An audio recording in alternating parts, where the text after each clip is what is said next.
साधन कराना पड़ेगा। और जैसे ही पूतना भगवान को लेने के लिए झुकी और भगवान ने 2 हाथों से पूतना को कस के पकड़ा, और 2 हाथों से कस के पकड़ा यानी क्या, एक हाथ से तो साधन का दान किया। तो जितने भी साधन करे किस लिए करने हैं कि प्रभु अपना हाथ पकड़े, और जिसको प्रभु ने पकड़ लिया फिर कौन सा साधन करना उसके लिए बाकी रहेगा। एक हाथ से हाथ पकड़ के भगवान ने साधन का दान किया और दूसरा हाथ पकड़ के प्रभु ने फल का दान भी कर दिया। और जैसे ही पूतना जबरदस्ती प्रभु को अपने आंचल में लाया, विष पिलाने गई, भगवान ने कहा तू तो मुझे विष पिलाने आई है, पर संग संग तेरे प्राणों को भी पी जाऊंगा। और जैसे ही विष पिलाने लगी, भगवान पूतना के विष के संग संग पूतना के प्राणों को पीने लगे। और जहां प्राणों को पीने लगे, पूतना को भयंकर पीड़ा हुई, चिल्लाने लगी, सामंज मंचार भाषणी, मुंज मुंज, मुझे छुड़ाओ छुड़ाओ। पूतना ने 2 बार कहा मुझे छुड़ाओ मुझे छुड़ाओ। और महाप्रभु जी कहते हैं प्रभु को ऐसे लगा कि पूतना मेरी स्तुति कर रही है, और 2 बार क्या कहा मुझे छुड़ाओ छुड़ाओ। और प्रभु को लगा कि पूतना मेरी स्तुति कर रही है और विनती करते हुए कह रही है कि प्रभु मुझे इस देह से भी छुड़ाओ और सूक्ष्म देह से भी छुड़ाओ, मुझे पाप की बेड़ी से भी छुड़ाओ, पुण्य की बेड़ी से भी छुड़ाओ, मुझे घर की आसक्ति से भी छुड़ाओ और ससुराल की आसक्ति भी छुड़ाओ, मुझे इहलोक की आशा से भी छुड़ाओ और परलोक की आशा से भी छुड़ाओ। और प्रभु ने उसका मनोरथ पूरा करने के लिए उसके प्राणों का पान कर लिया। पूतना आकाश में उड़ने लगी, और जहां प्रभु का स्पर्श हुआ और पूतना का गोपी कपट रूप गया और मूल रूप भव्य राक्षसी का रूप प्रकट हो गया। भगवान को लेके उड़ने लगी, चिल्लाने लगी मुझे बचाओ बचाओ छुड़ाओ छुड़ाओ। लेकिन प्रभु ने उसे न छोड़ा। प्रभु ने कहा मुझे तो सिर्फ पकड़ना आता है, बिछोड़ना नहीं आता। फिर भी पूतना कहे मुझे छुड़ाओ मुझे छुड़ाओ। और जहां भगवान ने छोड़ा, सीधी आके नीचे गिरी, और जो कंस का बगीचा था बगीचे पे गिरी, और बगीचे के सारे वृक्ष वगैरह टूट गए, भयंकर आवाज हुआ। सब लोग भागते भागते आए, देखा कि राक्षसी पड़ी हुई है, उसके ऊपर छोटे से लालन खेल रहे हैं। सब लोग भयभीत हो गए, इसका क्या किया जाए क्या किया जाए।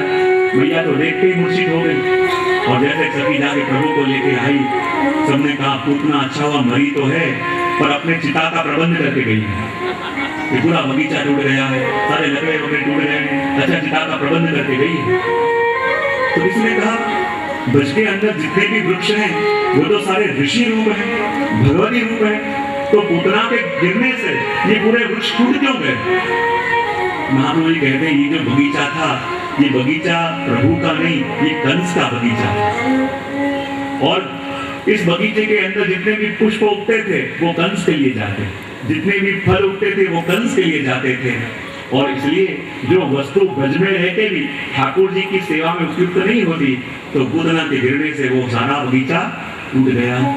सभी गोपियां भागती भागती गई, प्रभु को लेके आई, कहने लगी अरे इसके ऊपर तो राक्षसी की दृष्टि पड़ी है, तो इनकी कुछ शुद्धि करनी पड़ेगी। बोले क्या करें, कोई के इसको गौमूत्र से स्नान कराओ, कोई के गोबर से स्नान कराओ, कोई के गाय के पैरों के नीचे से निकलो, कोई गाय की पूंछ माथे घुमाओ। भगवान के सारे एक्सपेरिमेंट मेरे पे होने वाले हैं।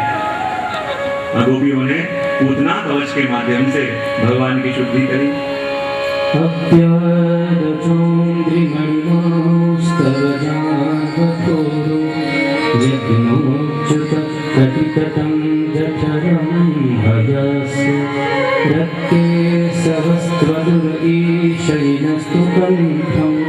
विष्णुर्भुजं मुखमुरुक्रमईश्वरकम्।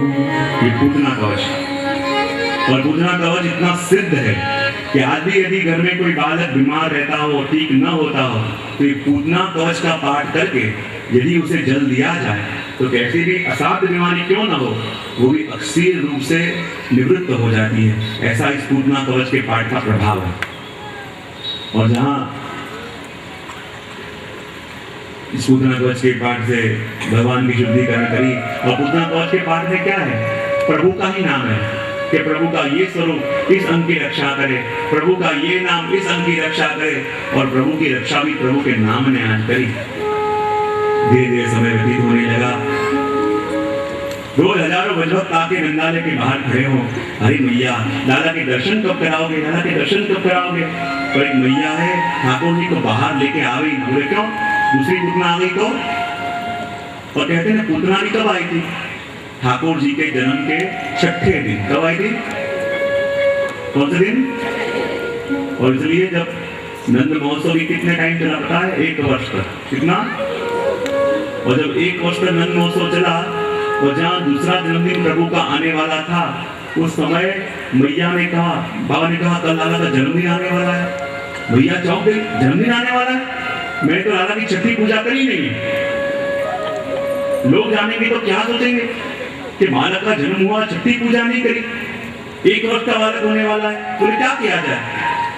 बोले अष्टमी को जन्मदिन आवे, ऐसे करें चुपचाप 1 दिन पहले सप्तमी को अपन छठी पूजा कर लें, और किसी को पता चले तो बहुत नाराज होंगे, हंसेंगे, इसलिए चुपचाप गुप्त रूप से छठी पूजन करेंगे। इसलिए अपने हवेलियों में सप्तमी को छठी पूजा होती है, पर अपन दर्शन कर रहे हैं, उतना गरीब है। और नंदालय के बाहर रोज हजारों गोपियां आके खड़ी होती हैं, विनती करती हैं, अरे प्रभु आपके दर्शन कब होंगे, दर्शन कब होंगे? भैया कि मैं मेरे लाला को लेके बाहर जाने वाली नहीं हूँ। गोपियां भी आंखों में आंसू लेके जाती, कहती कि प्रभु हमारा तो नियम था कि अष्टायाम के दर्शन का लाभ हम लेंगे, और प्रभु इतने दिनों में हमारा सब छिन गया, प्रभु आपके दर्शन कब होंगे, कब होंगे? वही अग्नि नक्षत्र आया, उसके बाद ठाकुर जी ने करवट बदली। जैसे ठाकुर जी ने करवट बदली तो मैया ने उस दिन बड़ा उत्सव मनाने का निश्चय किया। देखो मेरा लाला बड़ा हो रहा है, आज उसने अपने आप करवट बदली है, और जहाँ करवट बदली उसका उत्सव मनाने का निश्चय किया। भैया ने सोचा बेचारे भजभक्त भी कितने समय से व्याकुल हैं कि प्रभु के दर्शन हो जाए, प्रभु के दर्शन हो जाए, और अब कोई दूसरी पूतना आवे ऐसा लगता भी नहीं, तो मेरे लाला के दर्शन सबको कराऊं, और प्रभु के दर्शन हो जाएंगे तो सबका मन मनोरथ पूरा हो जाएगा। और सभी को सूचना दे दी गई कि आज ठाकुर जी का दर्शन सबको मिलेगा, और दूर दूर से सभी भजभक्त कोई वस्त्र लेके, कोई मिठाइयाँ लेके, कोई खिलौना लेके दूर दूर से आए हैं। तो भैया कहे आज मैं ऐसा सुंदर तैयार में करूँ, ऐसा सुंदर ड्रेस जाऊँ कि आज सभी भजभक्तों के मनोरथ पूरे होंगे। और भैया में इतने सुंदर श्रृंगार करे, इतने सुंदर श्रृंगार ठाकुर जी के करे कि जब ठाकुर जी बाहर पधारे और ठाकुर जी के दर्शन करके, ठाकुर जी के दर्शन ऐसे सुंदर हुए कि सुंदर करके सभी भक्तों को प्रभु के दर्शन का सुख मिल रहा है, नेत्र तृप्त हो रहे हैं। और सखी ने कहीं बता सकी आज ठाकुर जी कैसे लग रहे हैं। कोई अन्य सखी थी जो देख नहीं पाती थी, अभी कहा मैं तो प्रभु को देख नहीं पा रही हूँ, लेकिन तू तो प्रभु को देख पा रही है। चाहे मेरे प्रभु बालक हैं, पर बालक की अवस्था में प्रभु सारी लीलाएं करते हैं, कृपा करके मुझे बता इस समय मेरे प्रभु कैसे लग रहे हैं। और सखी ने भी प्रभु के नैन भर के दर्शन करे, और दर्शन करके वर्णन करते हुए कह रही जानती प्रभु कैसे लग रहे हैं, पूरे कैसे लग रहे हैं? तो कह रही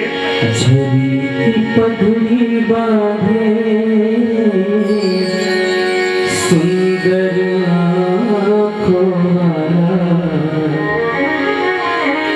कितना सुंदर लागे बिहारी, कितना लागे प्यारा, छवि की पगड़ी बांधे सुंदर आँखों वाला, छवि की पगड़ी बांधे सुंदर आँखों वाला, कितना सुंदर लागे बिहारी, कितना लागे प्यारा,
पगड़ी बांधे सुंदर आँखों वाला, छवि की पगड़ी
कितना सुंदर लागे बिहारी, कितना लागे प्यारा।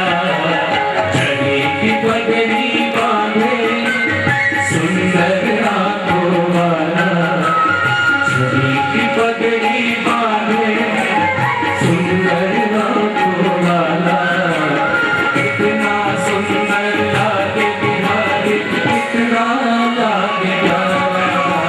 कितना सुंदर लागे बिहारी, कितना लागे प्यारा। छड़ी की पगड़ी बांधे सुंदर आंखों वाला, छड़ी की पगड़ी बांधे सुंदर आंखों वाला। कितना सुंदर लागे बिहारी, कितना लागे प्यारा। कितना सुंदर लागे बिहारी, कितना सुंदर लागे बिहारी। कितना सुंदर लागे बिहारी, कितना लागे प्यारा। कितना सुंदर लागे बिहारी, कितना लागे प्यारा। और जहाँ प्रभु के ऐसे अद्भुत दर्शन सभी गोपीजनों को हुए, सभी के मनोरथ पूर्ण हुए। इतने दिन का ताप मानो क्षण के अंदर गोपियां भूल गई, सभी प्रभु के दर्शन करके मत्त हो गई। कोई गोपी प्रभु को हाथ में ले विनती करे, प्रभु इतना वियोग आपने कराया, कृपा करके अब ऐसा वियोग मत कराना। दूसरी गोपी हाथ में प्रभु को ले